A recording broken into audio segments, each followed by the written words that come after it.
these faces, for they are the generations of today. They are your fellow human beings, with the same hopes and aspirations, fears and doubts that you feel. But what about the generations of yesterday? What is left to remind us of our brothers of the past? A photograph, a stone, a name? For every child of God has left a record, if only the yielding of chemical compounds bearing witness to Mother Earth that another member of the human race is returning to her. For the strength of the hills we bless thee, our God, our Father's God. Thou hast made thy children mighty by the touch of the mountain sod. Thou hast led thy chosen Israel to freedom's last abode. For the strength of the hills we bless thee, our God, our Father's God.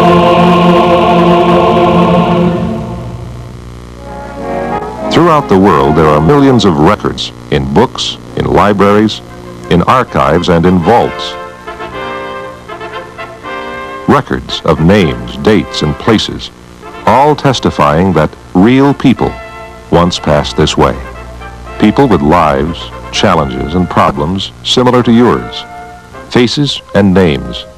Surnames like Smith, or Watson, or Lebowitz. And back of every name was a real person.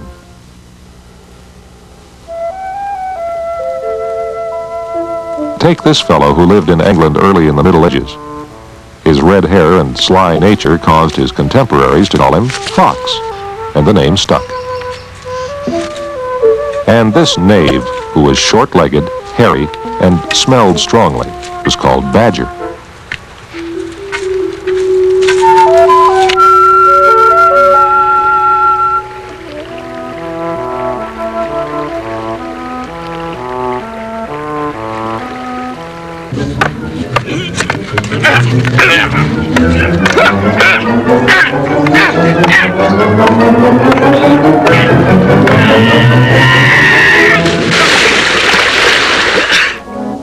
Chances are a person named Knight today had some distant ancestor who was a knight or had something to do with knights.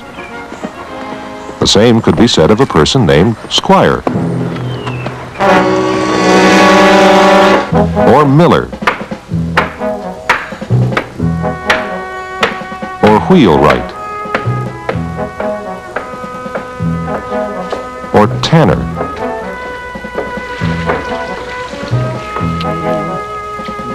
or Taylor or Baker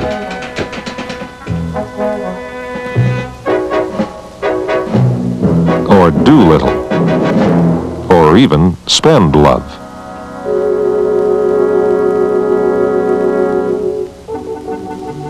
The London telephone directory alone has over 50 names of people who, back in history, were named after birds, such as robin or gull or wren. But regardless of what your name is, it has centuries of history and tradition behind it. People who lived, loved, created a brief flurry here on earth and passed on. Gone, but not forgotten, for most of them left records. At the very least, a record of their birth, possibly their marriage and their death, and other life matters worth remembering. These records are precious and should be preserved, for they contain traces of God's greatest creation, man, who was given dominion over the beasts of the field and made but little lower than the angels. Somerset House in London, one of the prominent gathering places for the records of man. Built at the close of the 18th century, it has withstood the erosion of time and 2 world wars. But could it withstand another? During the bombing of London in World War II, Genealogists throughout the world trembled at the prospect of irreplaceable records being destroyed. So the science of microfilming was fostered and hurried along to help protect, preserve, and catalog man's vital statistics.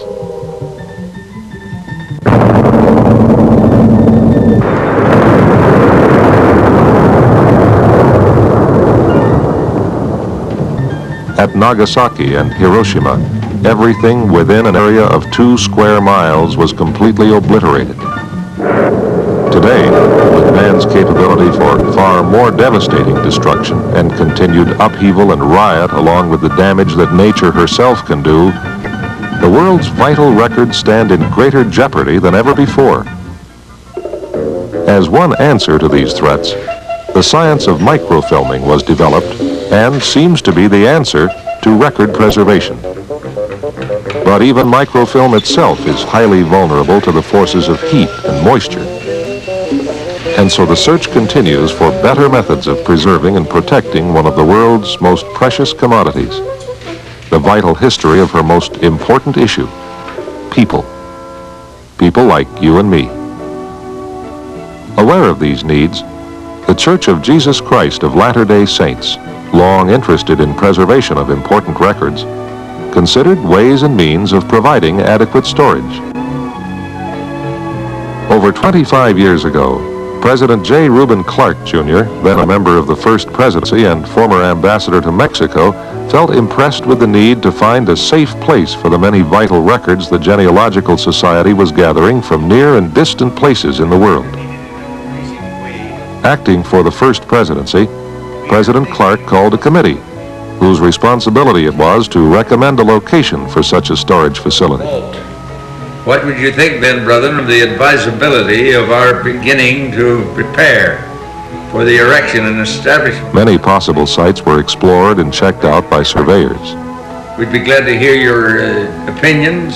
Favored the location near Ensign Peak because of its proximity to the city and of the The hills north of Salt Lake City looked promising.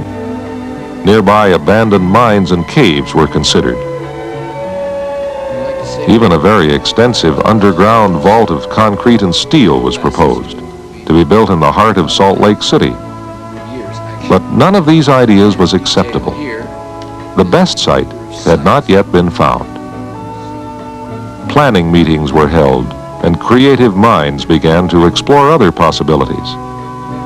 What about the mountains to the east? The place from which the granite to build the temple had been taken. The meeting was quickly adjourned and reconvened in Little Cottonwood Canyon, 20 miles from the city. The quest was ended. One could almost hear Brigham Young repeat what he had said over a century before. This is the place. For it was ideal, high enough above the canyon floor to escape floods, and yet protected by a solid overburden of granite nearly 600 feet in depth. A preliminary test bore driven deep into the heart of the mountain revealed that it was indeed solid granite, devoid of moisture. The philosophy behind this project was to build one of the strongest, safest structures to be found anywhere. For the past 30 years, the church has been acquiring genealogical microfilm from all over the world. Now, at last, a safe storage facility was conceived, one that would do justice to the important records it contained. With this concept in mind, a network of tunnels was engineered to interlace the stone mountain. Actually, 6 huge vault rooms were planned, with further expansion possible. With plans formulated, actual work commenced. The challenge was now to the powder men.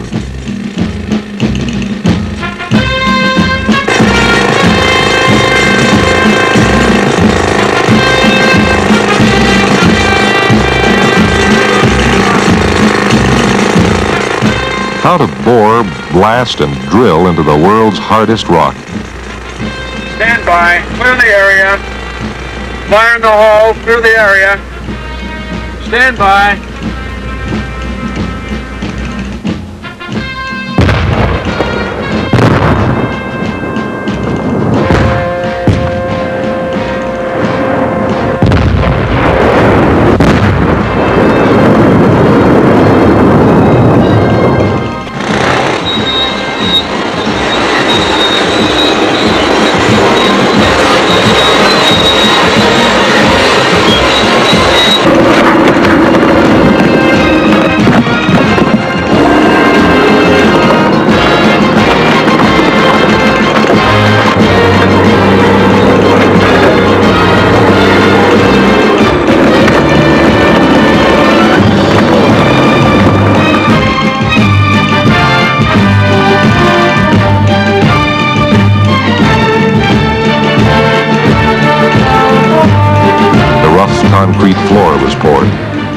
and the retaining forms for the steel plate walls set in place. Next, the steel plates, each curved to make the arch and welded together in sections, were hoisted into place. The 8-gauge heavy steel inner lining of the concrete shell buttressed against the solid granite mountain would make these vaults virtually impregnable. That's okay. Well, 5 years and $2 million later, the dust has settled and the mighty vaults are completed and stand ready to receive microfilm records. And these records are winging in from all over the world.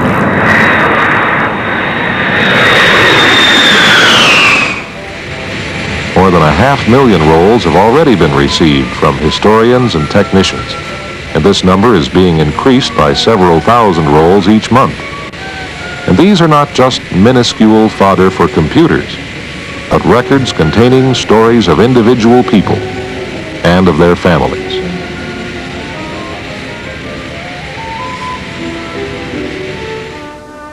But the complete story of the vaults and their construction is not only a story of the plans and concrete and steel making the place safe for precious records, but also, and very importantly, making this vast inner city safe and habitable for the many workers who spend much of their time here.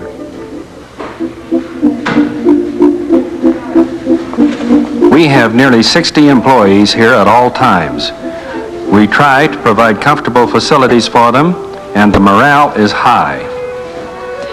We don't think of this as being underground. It's comfortable here. No matter how hot or how cold it is outside, it's always just right inside. It's true.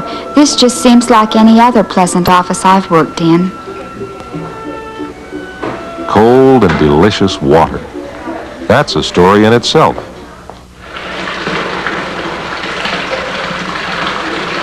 Let's let the man who actually discovered it tell about it. The construction went better than we had any right to expect. The rock was good. The excavation was almost completely dry. Back here at the end of the center tunnel, we hit a small fractured zone with some water. We decided to build this reservoir.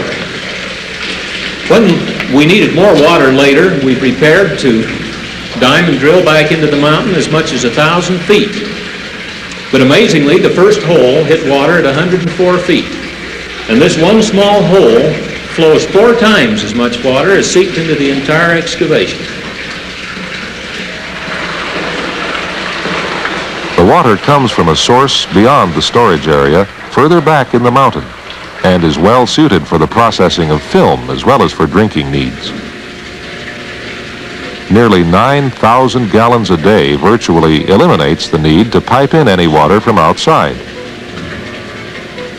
Everything possible has been done to make this place livable and, of course, protect the records stored here. Take this door. It was designed especially for this particular structure. With its frame, it weighs 14 tons and is stressed to withstand a nuclear blast at the mouth of the canyon. This happens to be the central door. The doors at the entrances of the other corridors are smaller, but are of equal strength. In the event of an atomic explosion outside, these blast locks would automatically spring closed, sealing off any fallout or dust particles. The natural temperature in the vault area is 57 degrees, which is just right for the long-term storage of microfilm. The humidity is constantly maintained, but we don't need to control the natural temperature of the mountain. To circulate fresh air continually in the storage area, special equipment has been installed. These filter banks were adapted especially for this particular operation. A diesel-driven electrical generator starts automatically when outside power is cut off. Actually, all of these features and precautions are for the protection of the workers and the millions of feet of microfilm stored here. Each vault can hold up to 1,090 cabinets, and each cabinet contains 11 drawers. Each drawer holds 48 rolls of microfilm, and each roll of film contains the equivalent of 1,200 pages of documents. Microfilms of more than 3 million volumes are already preserved for posterity. It's interesting to note that 100 years of the London Times can be compressed on microfilm and kept in 2 cabinet drawers. Another advantage of microfilm is that we can photograph original records throughout the world, leave the originals where they are, and yet keep a copy in the vaults here. Microfilm comes from many places in the world. In fact, much of our film is purchased from foreign agencies. When we receive word that such records are available, representatives are sent to make contact with the archivists to arrange for the work.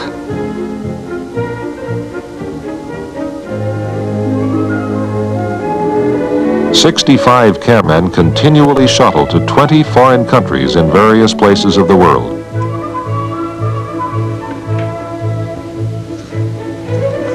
Where Recordac microfilmers are clicking away. In archives, in English and French parishes, and wherever vital statistics are stored and available, capturing on film miniature histories of people, each of whom has left an indelible mark upon our civilization. Back in Utah, the processing machines are kept running. In this way, on a scale undreamed of a few years ago, page by page and book by book, the vital records of mankind are being preserved for posterity. Every foot of film is carefully inspected by inspectors who read and speak 9 different languages and are invaluable in handling these important films from overseas. I find my job very interesting. I try to visualize the people whose names are represented on the tiny films.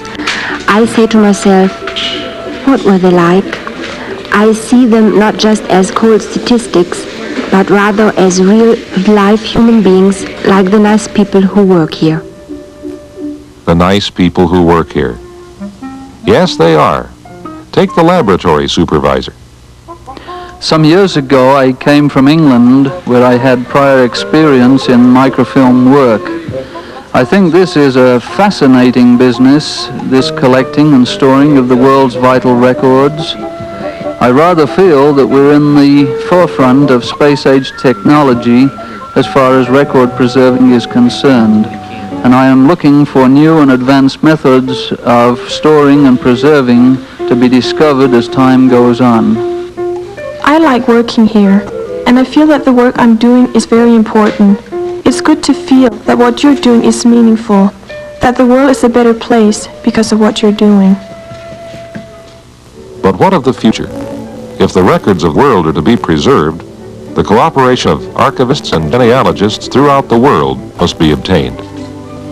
People must work together, gathering, compiling, and forwarding their records to a protected central area. Time will eventually corrode and destroy the original records held in more vulnerable places throughout the world, but duplicates will stand preserved here in the everlasting granite hills of Utah.